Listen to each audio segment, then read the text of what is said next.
வணக்கங்க. இன்றைக்கி நம்ம பார்க்க போகிறது ஓலன். அது செய்கிறதுக்கு 1 கிலோ வெள்ளை பூசணிக்காய் எடுத்திருக்கேன், தட்டைப்பயிறு 1 கப் எடுத்திருக்கேன், தேங்காய் 1 மூடி எடுத்திருக்கேன். தேங்காவை நல்லா துருவி பால் எடுத்துக்கணும். இது தோல் சீவி பொடியாக நறுக்கி வேக வச்சு எடுத்துக்கணும். இது ஒரு 5 விசில் விட்டு இதையும் எடுத்துகிட்டு வரலாம். வந்துட்டு பார்க்கலாங்க. இப்போ தட்டைப்பயிறு இந்த அளவுக்கு வெந்திருக்கணுங்க.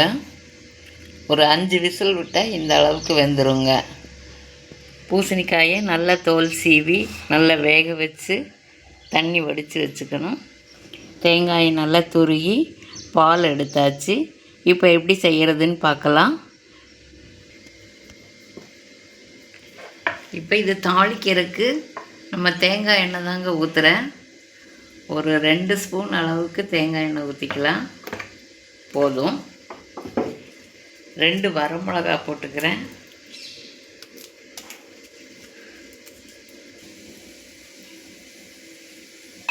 கொஞ்சம் கடுகு போட்டுக்கலாங்க. கொஞ்சம் உளுந்து போட்டுக்கிறேன்.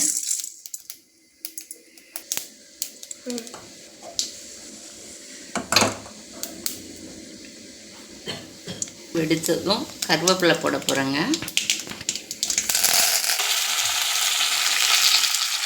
இப்போ பூசணிக்காய் போட்டாச்சுங்க. தட்டைப்பயிறு போட்டுக்கலாம். இது ரொம்ப டேஸ்ட்டாக இருக்குங்க. எல்லாருமே விரும்பி சாப்பிடுவாங்க. வெள்ளை பூசணிக்காய் பிடிக்காதவங்கெல்லாம் நல்லா சாப்பிடுவாங்க.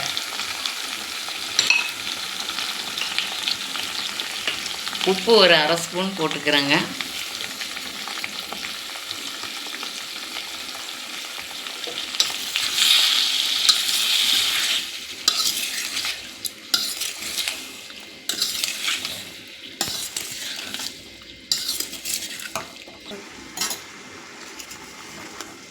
இப்போ இதில் இருக்க தண்ணியெல்லாம் சுண்டிடுச்சுங்க.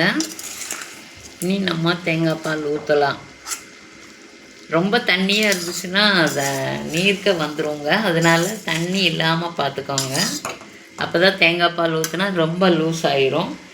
இப்போ கெட்டியான தேங்காய் பால் வச்சுருக்கேங்க, அதை ஊற்றுறேன்.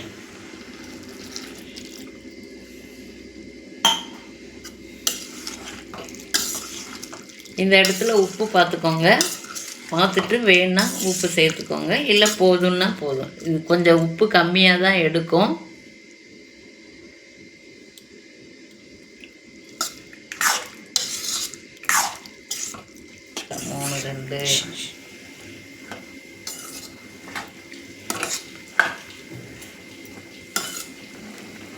இவ்வளோ கொதிச்சா போடுங்க. தேங்காய் பால் ஊற்றினதுக்கப்புறம் ரொம்ப நேரம் கொதிக்க வேண்டாம்.